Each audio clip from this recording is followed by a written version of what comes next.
बेटी के नखरे। महक और मोहन के घर काफी सालों बाद एक बेटी होती है।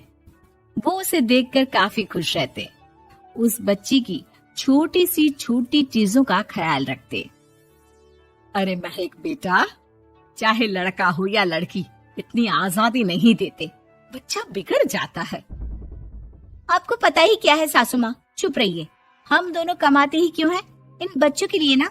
देखिए तो कैसे प्यारे प्यारे पैरों से चल रही है, कितनी प्यारी लग रही है। अब मैं क्या इसके पैर काट कर बेड पर बिठा दूं इसे? अरे मैंने ऐसा तो नहीं कहा। मेरे कहने का मतलब ये था कि बस करो ना माँ, क्या सारा दिन टोका चाकी करती रहती हो। अरे करने दो ना जो कर रही है। दोनों मियाँ बीवी अपने अपने काम में लग जाते हैं और सास मंदिर चली जाती है। लेकिन बेटी सौम्या घर में तेल का डिब्बा लेकर फैला देती है। घर को तो मैं पराठे की तरह सेक दूंगी। मैंने सारा तेल फैला दिया, अब मैं इसे सेक दूंगी। महक कमरे में आती है जहाँ सारे तरफ तेल ही तेल फैला हुआ होता है। अरे मोहन देखो तो, अपनी छोटी सी बच्ची की हरकत, पूरे घर में तेल फैला दिया।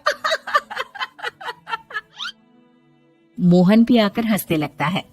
छोटी सी सौम्या को लगता ही नहीं कि उसने कोई गलत काम किया है। वो भी खुश हो जाती है। अब तो आए दिन वो कोई ना कोई नया नुकसान करती। कभी टूथपेस्ट गिरा देती तो कभी डिटर्जेंट। हालत ये थी कि घर का राशन किसी किसी महीने तो 2 बार भरना पड़ता। रोज ये कोई ना कोई नुकसान करके खड़ी होती है। अरे तो क्या हो गया माँ जी, बच्ची है, बच्चों वाले काम ही करेगी ना।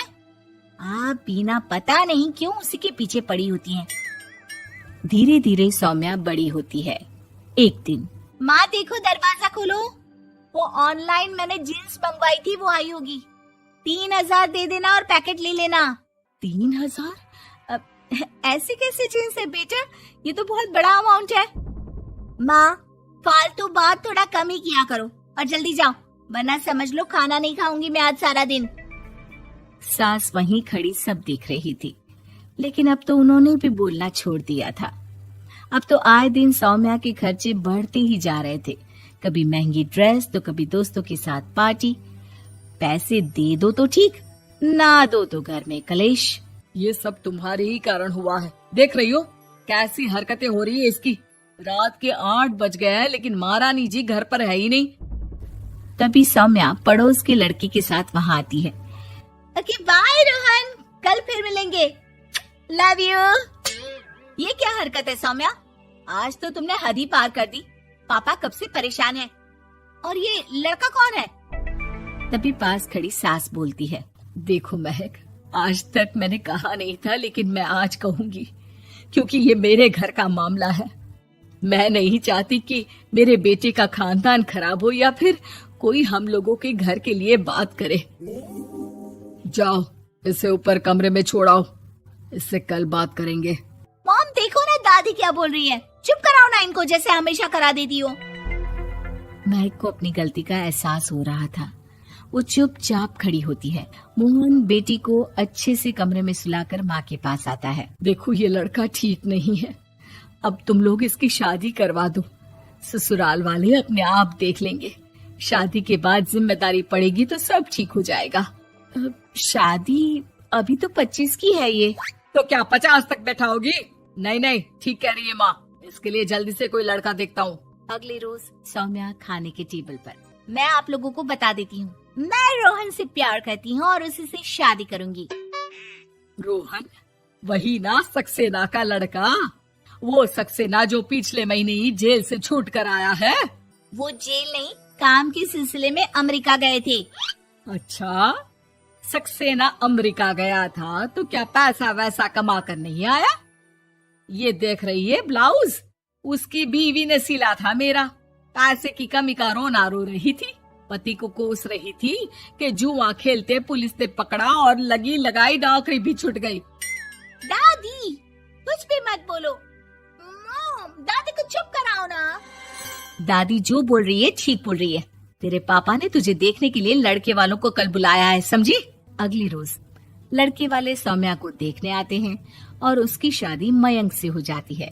शादी के बाद सौम्या मायके आती है। वाह माँ, कितनी अच्छी शादी कराई है आप लोगों ने मेरी। लेकिन मुझे कुछ दिन और यहाँ रहना है। अरे बेटी, ये तेरा ही तो घर है, जितनी मर्जी रह। और क्या, दामाद जी कैसे हैं? अरे वो मयंक नहीं आया, कल शादी, आज तो अकेले, सब ठीक तो है ना? महक एक बार फिर सास पर चढ़ बैठती है। अब बस करिए ना माँ जी, अब तो ज्यादा ही हो रहा है। माना आपकी कुछ बातें मैंने नहीं मानी, लेकिन अब ये मेरी बेटी मायके आई है तो क्या उसका मतलब यही कि वो लड़कर आई है? हाँ पीना। सौम्या दादी की तरफ देखकर मुस्कुरा देती है, जैसे उन्हें चिढ़ा रही हो। दादी, मैं लड़कर नहीं बल्कि ये बता कर आई हूँ कि मुझे कुछ दिनों के लिए यहीं रहना है, माँ के पास। मेरा मन धीरे धीरे ही तो ससुराल में लगेगा। अब अगर आप बोलती है तो चली जाती हूँ मैं। अरे नहीं नहीं बेटी, ये मतलब नहीं था तेरे दादी के बोलने का। सौम्या कमरे में चली जाती है और अगले ही पल जींस टॉप पहनकर बाहर आती है। माँ, मैं ना अपनी सहेली के घर जा रही हूँ, आने में देर हो जाएगी, खाना मैं वहीं खा लूंगी। सौम्या सहेली के घर चली जाती है। अरे सौम्या ससुराल से आई है, कहीं दिखाई नहीं दे रही। वो सहेली के घर गई है, काफी दिनों बाद बच्ची का मन कर गया होगा। महक, रहने दे अब, इतना हल्के में ना ले। लड़की अब किसी और की अमानत है, घर में इतनी देर से आएगी तो लोग क्या कहेंगे। और होता भी ऐसा ही है। दरवाजे में पुलिस आती है जिसके साथ सौम्या होती है। ये आपकी बेटी है? जी जी, लेकिन क्या हो गया? पापा, मैं और रीना घूम रहे थे तो रोहन वहाँ आ गया। उसने मेरे गहने खींचने की कोशिश की, जब मैंने नहीं दिया तो मुझे धक्का मारकर मेरे गहने ले लिए। पापा, मुझे माफ कर दो, मुझे ना मयंक के पास जाना है।